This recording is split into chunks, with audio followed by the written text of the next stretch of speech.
Thank you, everyone. Now let me introduce our speakers. We have Arash, Sveni, and joining us from Zoom, we have Robyn, who are all members of SpringMag.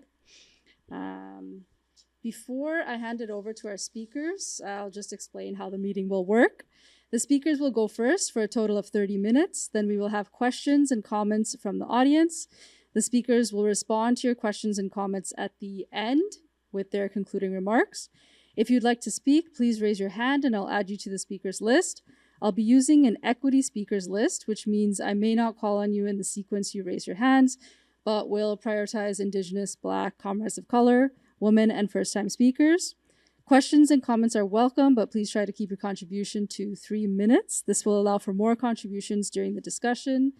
Finally, we encourage you to post to social media throughout the conference to share your thoughts and experiences. Please use the hashtag RedOctober2025, and you can also tag Spring on all platforms using @SpringMag.ca. So I'll hand it over to the speakers now. Thank you, Manisa. Before we get into the substance of the discussion, I want to start with an introduction about why we're having this panel in the first place. After 2 years of genocide in Gaza, there is now a so-called ceasefire, but Palestine is not free. Israel continues its violent occupation and system of racial apartheid. And we know that Canada and other states aligned with US imperialism have been complicit in these Israeli crimes, including in the last 2 years. But we have also seen a significant grassroots Palestine solidarity movement here. This panel is part of a series at Red October called Strategy and Tactics, where we try to draw on historical precedents to discuss what has worked and what hasn't worked in our collective movement for liberation. In this particular panel, we want to talk about a moment in the history of queer solidarity with Palestine in Toronto in the early 2010s, and the debates within the movement at the time. We hope that this will be a springboard for us to discuss these issues with everybody in the room. The 3 of us on the panel don't necessarily have the answers about what we should be doing now, but together we might be able to draw some lessons from the past. One of the things that are similar between the 2010s and today when it comes to Palestine solidarity activism is the intense attempts from pro-Israeli forces to clamp down on Palestine solidarity. This sort of clampdown has a long history, and as we will hear in a moment, in the 2010s, they tried to ban an activist group called Queers Against Israeli Apartheid from marching in Toronto's Pride Parade. And that led to a campaign to uphold freedom of speech in support of Palestine. But the same kind of clampdown has been very intense in the last 2 years all around the world. In the UK, hundreds of people have been detained simply for saying that they support an activist group called Palestine Action, which has been falsely designated as a terrorist group. In the US, the government has detained and tried to deport non-US citizens who have been vocal in their support for Palestine. And here in Canada, people have lost their jobs, been disciplined at their places of education, and even been arrested for their activism. Immense law enforcement resources are going into policing protests, and the state is laundering all of that through conflating support for Palestine with anti-Semitism and hate. As we speak, the federal government has tabled a new so-called Combating Hate Act, which is really a direct attack on pro-Palestine expression. So with that introduction, we'll dive into the topic. Our initial presentation will have 3 parts. First, we'll talk about the political context in the 2010s that gave rise to the Pride Coalition for Free Speech. Spenny will talk about the history of Pride itself, and then Robyn, above here, will talk about the status of Palestine solidarity activism in Canada around that time. And then second, we'll talk about what happened with the 2 groups that are at the center of the story, that is Queer Against Israeli Apartheid and the Pride Coalition for Free Speech. And then finally, we'll talk about some of the key debates at the time that are still relevant to today. So starting with that first topic, I'll pass it on to Spenny to give us some context. Perfect. Thank you, Arash. And in true spring Red October fashion, I am going to speed run 40 years of history in about 2 minutes. before we can talk about the modern era, I just want to contextualize how we end up having a Pride in the first place. And there's kind of two stories here, because if you go on the Pride Toronto website, or you look at many different nonprofits who are affiliated with Pride, you will get one narrative that is entirely focused on, queer activism, and like the single issue of advocating for, what might be called gay rights, or we might say queer liberation. But before all that happens, there is something called the Stonewall Inn that you may have heard of. And in 1969, this is a gay bar that is raided by the NYPD. A lot of people are arrested, brutalized, beaten up by the police. And the city of New York erupts into riots for 4 days. This is kind of the catalyst for the start of what was then called the gay rights movement, which finds its way in Canada in 1971. There's about 100 activists who march in Ottawa to Capitol Hill in something called the We Demand Rally.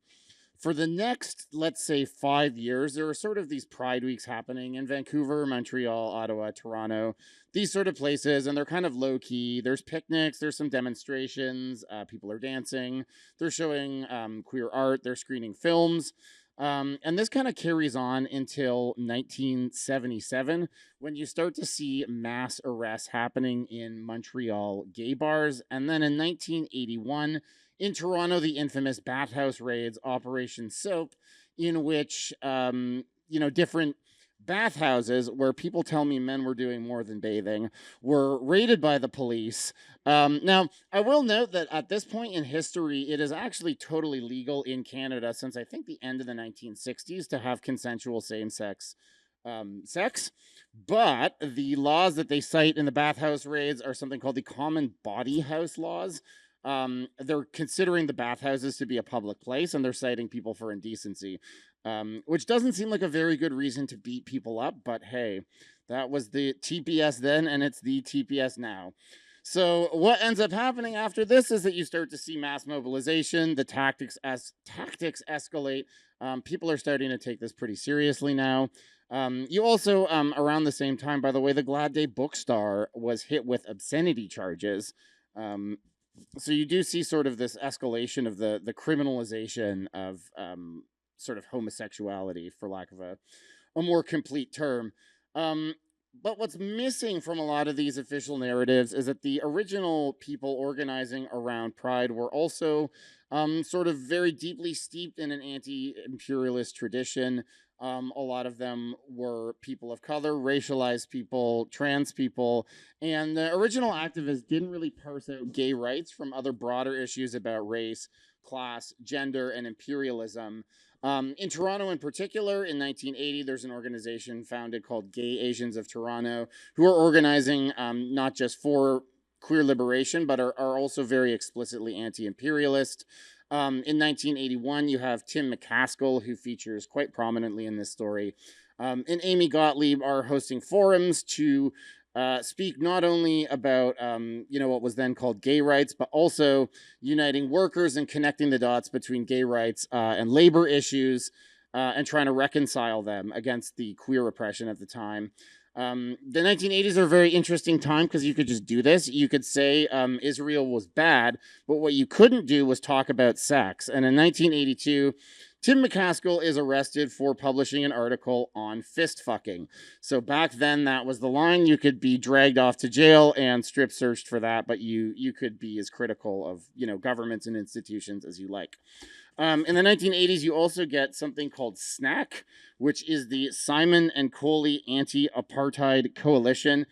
Simon and Coley is a very cool guy that could get his whole own talk, but basically his story is that he's a black South African man who is also gay, who was arrested for attending his friend's funeral in solidarity while they were working to end apartheid there. And famously, during his trial, he comes out as gay, not only as a show of solidarity for other folks that he knows are closeted at the time, but also he's very intentionally trying to connect the issue of queer liberation to the colonial issues in South Africa. And so SNAC are prominent in Toronto, and you'll see them at rallies in the 80s, also trying to draw this connection between, liberation for queer people and sort of broader liberation.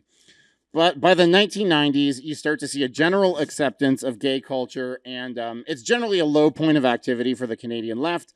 I could broadly speculate as to why this is happening, but folks that were around will tell you that it really wasn't like a lot of stuff happening here back then. And sort of by the 2000s, queer rights has become an almost entirely liberal identity based issue. And so there's really a weakness in the movement. And our good friends, the Israeli regime, look at Toronto and they go, wow, there's a weakness in this movement. And Toronto becomes ground zero for something called pinkwashing. Just as a general show of hands, who knows what the term pinkwashing means? I will define it very broadly as like using support for LGBTQ awareness to promote something generally unrelated, and often as a mask for harmful practices. And Toronto is kind of like a test city for the Israeli government doing this. They start something called Brand Israel, which is a partnership between the Israeli state and different American marketing firms. And there's really two ambitions of the Brand Israel project. One is they want to modernize Israel's image as this sort of vibrant Western democracy. And what's that, sorry? Oh, we have lost Robyn. I'm going to keep going because Robyn knows what I'm saying. Yeah, they have heard all of this before. I'm like citing Robyn's articles to write this. It's fine. Anyway, so there's two things, right? They want to take the stink off Israel because people think, murders, refugee camps, human rights violations, bombs, etc. And they want to make it seem like this vibrant, cool, gay paradise. And the other thing that they're doing here is they want to be racist. They want to paint all the sort of Arab neighbor countries as being backwards, violent, homophobic places. And they're not subtle about this at all. They have like posters that are like Iran, 80 lashes for being gay, or they hand out these pamphlets that are this matrix comparing, Syria, Lebanon, Israel, whatever, which is really funny because they're always like, oh, you can serve in the military here, which like, okay, it's like whatever. But you have this phenomenon emerge that Jean-Pierre Poire calls homo-nationalism, which is sort of this like liberal politic that where you incorporate certain queer subjects into a nation state, and they're sort of like the properly homo gay people that are human beings, and then you have this distinct class of just like terrorist bodies that are the other. And even if you can clear the gates of racial, class, national, religious identity that the Israeli government needs in order to define personhood, it's still kind of a shitty place to be a queer person. Like most of the culture is pretty violently homophobic. You have a current finance minister who is on record saying he's a proud homophobic fascist. There's no gay marriage still, although they will recognize it from other states. There's a lot of sort of ingrained transphobia where it's like on paper, yes, there are some rights, but the lived experience is not good. You cannot self-identify gender. There is no recognition of non-binary people. But you can serve in the military. So come all ye gay people. Anyway, remember when I said all of this started in Toronto? Robyn's going to tell us about what happened when they tried that.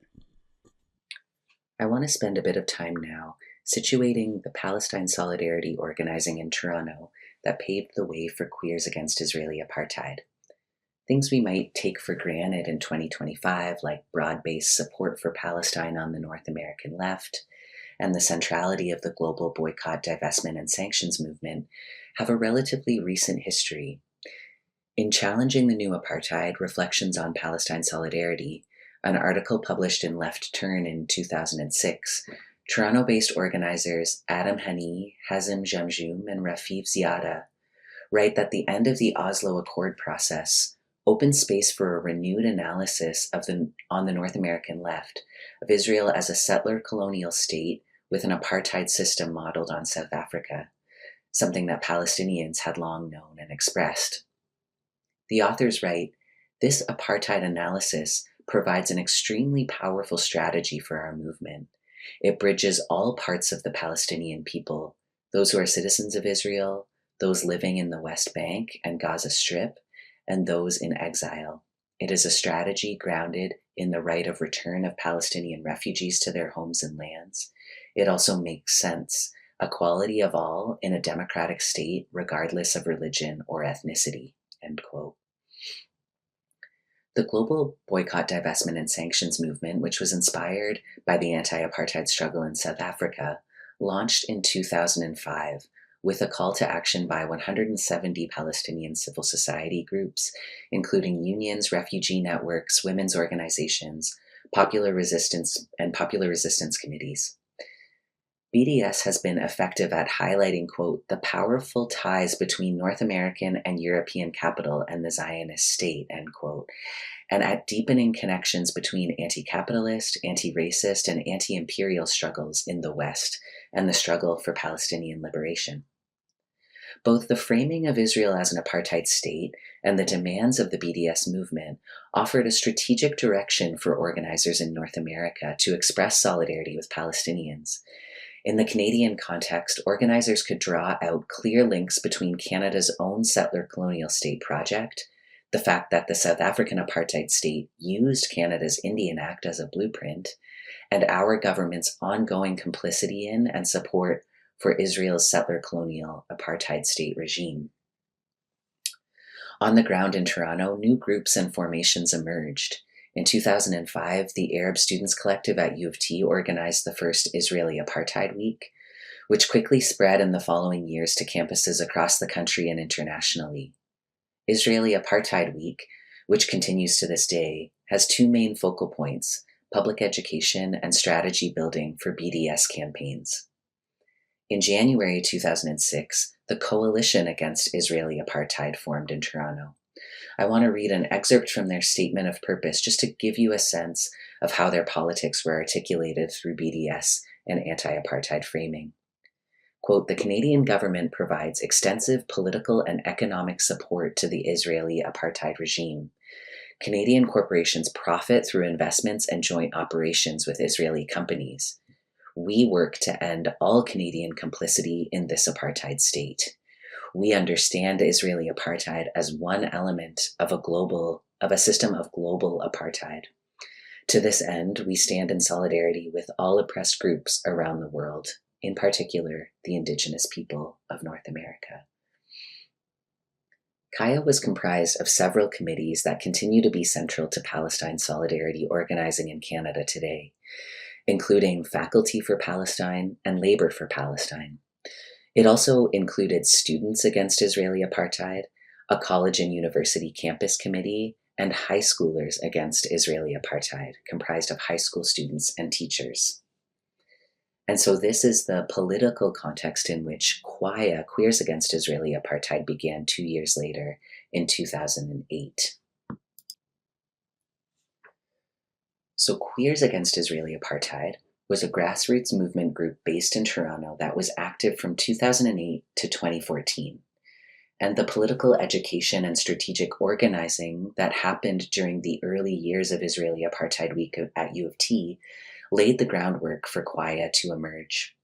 As one of its founding members, Corvin Russell, explains, after IAW 2008, people began publicly questioning Israel's use of gay rights to legitimate the occupation and its apartheid policies. Within the Coalition Against Israeli Apartheid, KAIA, in Toronto, a group of queer people was already having discussions about what to do. They began by forming a queer caucus within KAIA.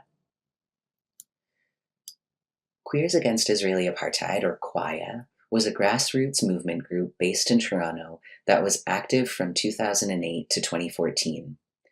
And the political education and strategic organizing that happened during the early years of Israeli Apartheid Week at U of T laid the groundwork for QAIA to emerge.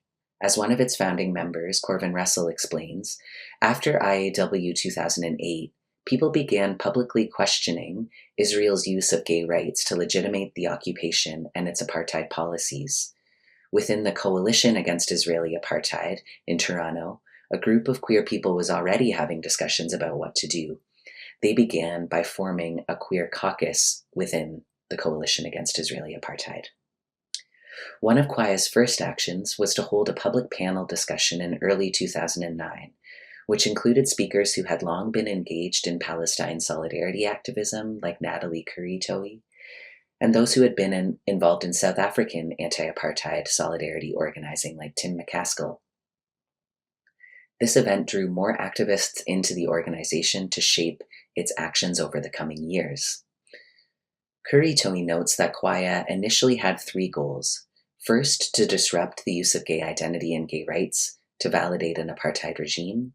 Second, to encourage Toronto's queer community to learn more about the Israel-Palestine conflict and mobilize local queers to become more politically active.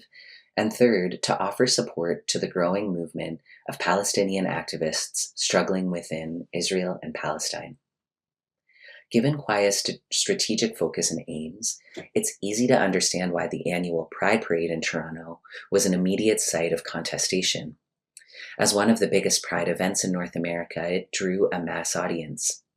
As Spenny noted earlier, and as Tim McCaskill discusses in his book Queer Progress, in August 2008, the Israeli consulate announced Toronto would be a test market for Brand Israel. So I joined Kwaya on Kwaya's organizing when I moved to Toronto in the spring of 2009. I attended a public meeting in May of that year with a large group of folks. It was a multiracial and intergenerational space that included people with all different levels of organizing experience. By that time, Kwaya was preparing to march in the 2009 Pride Parade. And already, in fact, immediately after the panel event I mentioned just a couple moments ago, Kwaya was facing heavy backlash from pro-Israel organizations and the right wing in Toronto. Al-Farouk Kaki, a queer human rights lawyer and community leader who had founded Salam, a group for queer Muslims, had been the MC at the Kwaya panel discussion. He had also been named the Pride Grand Marshal that year, and he came under intense media attack. Pro-Israel organizations like B'nai B'rith, which it should be noted, had little to no relationship to the queer community in Toronto and was in fact quite chummy with some notable Canadian homophobes like Charles McVitie, had applied a great deal of pressure on Pride Toronto to strip Al-Farouk Kaki of his marshal title and to ban Kwaya from marching. That year, Kwaya did not capitulate, and Kwaya marched in the 2009 Pride Parade with a contingent of about 200 people, myself included. As Kwaya continued to build its membership and organize in 2010, the backlash only increased. A growing pressure campaign on the Toronto Pride Board drew support from right-wing members of Toronto City Council who began to threaten that the city would pull its funding for Pride unless the board banned Kwaya.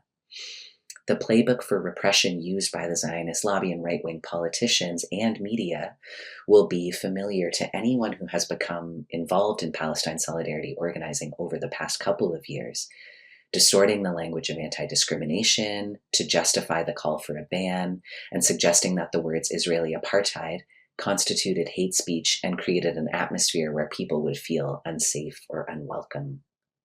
In May 2010, just a few weeks before Pride, the Pride Board announced that it had voted to ban the words Israeli apartheid from official Pride events.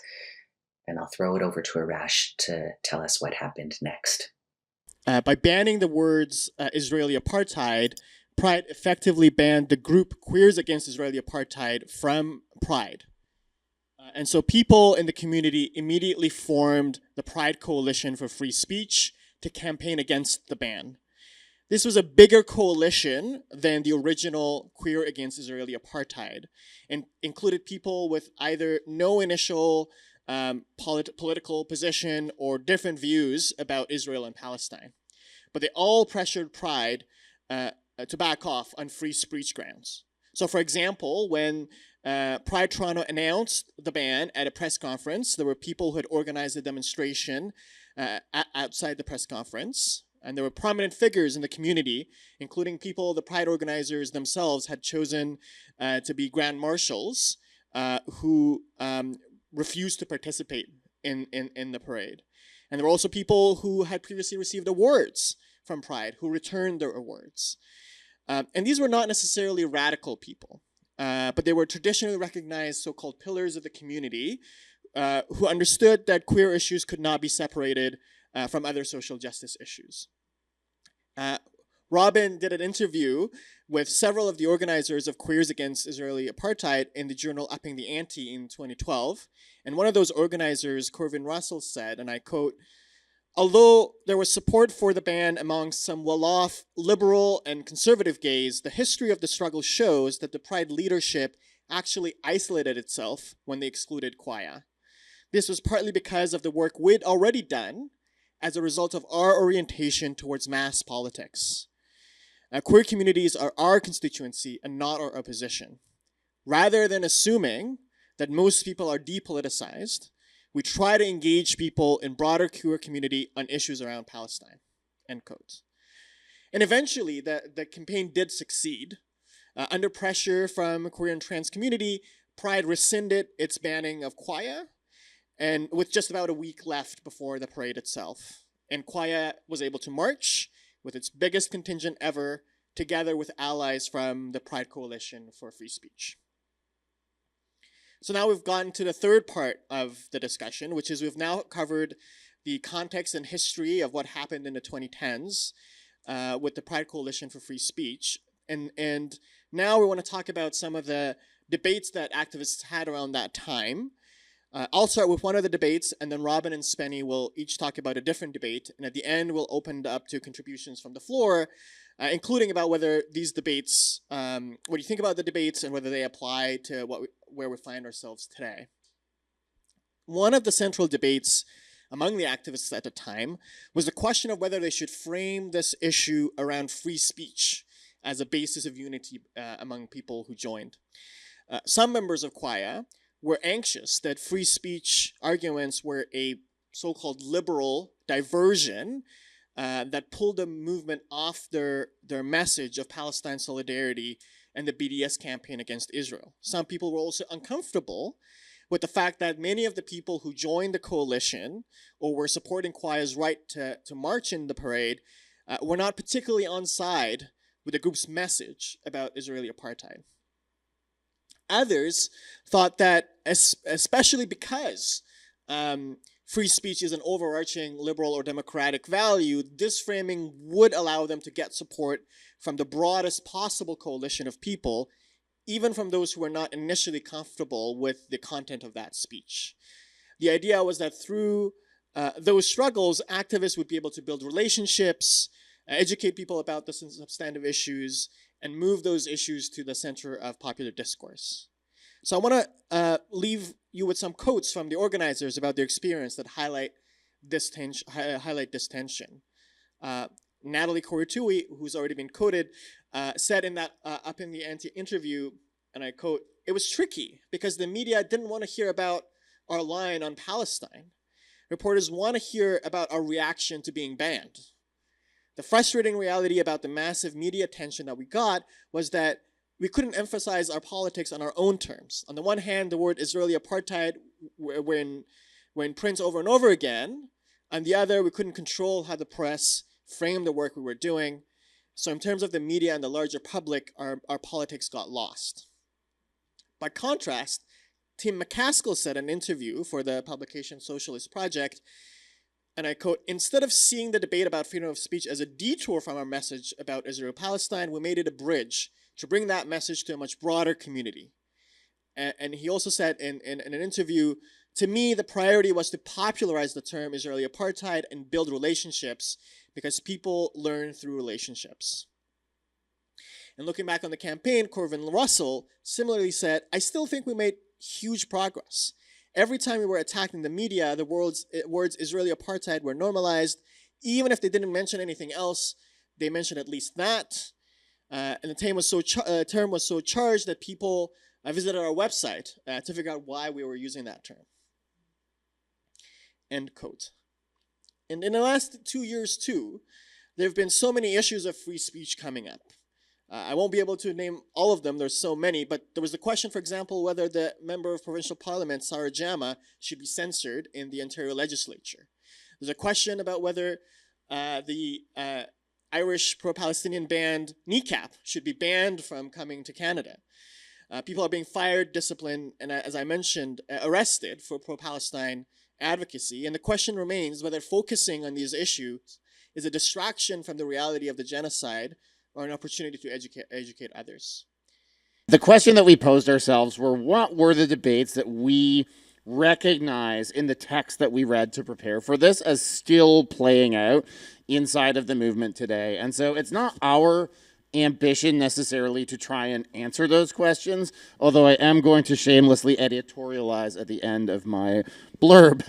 But really, what we're trying to do by doing this is just to give some historical context around the way that these conversations have been shaped over decades, and then crucially, you are all going to have a chance to speak. So I do not take this as an endorsement of a particular point of view necessarily, but what I had recognized as a thing people were talking about in this period of time was this idea of, what is the center of our activism? Is it in the 80s what was called gay rights, sort of cis-normative binary language, but that was the word.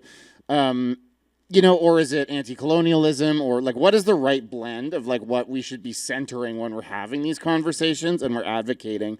And when this question is first posed in the 1980s, you sort of have a situation where people are using maybe a socialist or anti-imperialist analysis, but there's just such an imperative for queer liberation at this point in history that it's not really thinkable to them to put the focus on anything else. Because at this point in time, it's like that you could march in a pride parade at all, that you could have a pride parade was not something that they took for granted. So this, even though they were, framing it among all these other issues of liberation, there was sort of this sentiment of like, look, let's not like push this anti-apartheid line too hard, because at the end of the day, that's not a gay issue. People would say that's not a gay issue.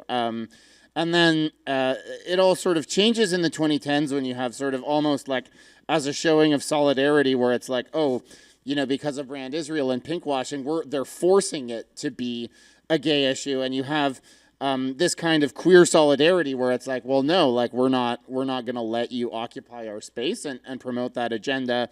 And I think like now we're sort of in a full circle moment, because as Robyn has alluded to, like there's basically a war on trans people and queer people that's happening now. And like if you look at what is going on in the United States, it's just absolutely terrifying. I mean, it's like a full-scale assault on rights and liberties, and like a lot of things people took for granted that were sort of hard won are being clawed back now. And so now, and like very anecdotally in circles that I'm organizing in, queer spaces that are, have a focus on Palestine solidarity, you do start to see the conversation come back up from the other way around, which is like, well, we still also need to focus on trans liberation and on queer liberation, because those rights are sort of at risk, and our safety is at risk. And so I am broadly of the opinion that it is our job and ambition as socialists to tie everything back to the bigger picture, to understand that the system of power that creates transphobia is one that benefits the same class of people that are the corporate sponsors of Pride. And anyone, comrades here who were at the talk before on sort of the origins of transphobia would know that, a lot of this is manufactured by capitalism as sort of a means of just getting working people to fight with each other. And so, your TD Banks of the world benefit very greatly from this. And, we should try and tie these issues together. But at the same time, when you look at like what is a successful organizing campaign, they have a very concrete, punchy, small set of demands. And I think, in the example that we're giving here on Quaya, they're very clever in being narrow in their focus. And as Arash alluded to, whether or not they could control the narrative, they got the media to say the words Israeli apartheid, Israeli apartheid, Israeli apartheid over and over and over again. And I think in that respect, it was a very effective strategy. And that was indeed a successful campaign where they won their objectives. And so I think for me, it's like, I don't know that you necessarily always have to talk about everything at once, but we should be trying to get people there, or like using this as a wedge to open up a conversation. And with that, the three of us have talking? Jesus Christ. Spoken? Talked? We've talked a lot. I've talked so much I'm forgetting how to talk. We're going to turn it over to you, the viewer, for some discussion.